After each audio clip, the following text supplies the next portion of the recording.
جمهوریه و گندنا زناتکاری دکرن هر تشتی نقنج دکرن و امکانن سفر تکوین دا کتاب تکوین دا بخوینن ساکن اصحاح 19 بش 19 و امکانش خورا بخوینن ساکن و انا گلک گناه دکر و دوراج خدا به آگر ناف جعوه واندا او گیمرن و چه دکل ور مسیح و دگندناتی نجمارا دبه روش دیار صدوم و گموریه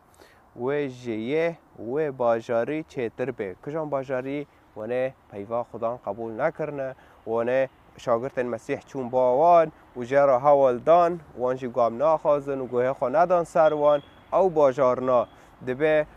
روش صدوم و عمورا اکه یعنی اکه جی ایوان باشتر به که جی ایوان وکیل وریا ذکریه و جیه و باجاری چهتر به ها وصل دخوازه مسیح وصل حول ددیجی دبه اره وان قبول نکر لوین زانن روشا صدوم و گموریه و چوابو و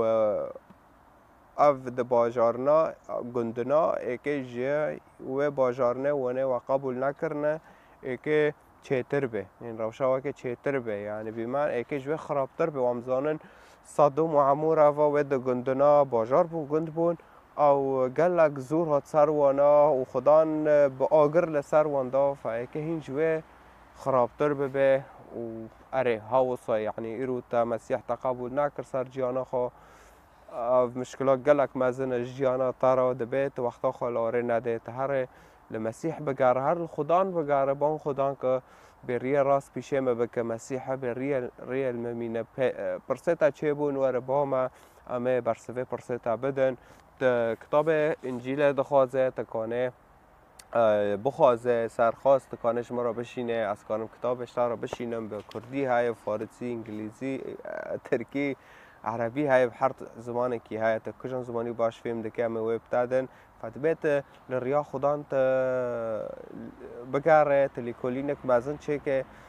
نه واقعا مزن یعنی تبان خدان که بری راست پیشه بکه و اوجی تدبیسه و او ریل پیشه تابک خونه کل تامینه مسیح ببینه یانجی پشتی تاعت انجیل خواند دچو کنیسهش خارا جیانات جوه دمه دا نو به قنج به هاوسط مسیح ناس بکه ریا خدا ناس بکه نه از ورم نهاش تارده پیوا بیجم ورا ریا مسیح و خلاص هر تشتک باشه نه وسط نه دبیت بخواد مسیح ناس که دبیت بخواد ریا خدا ناس که ویلو می از ریه لپشه تدکم چاوت وی ناس بکه اره زور سپاش تارا خدا تا پیروز بکه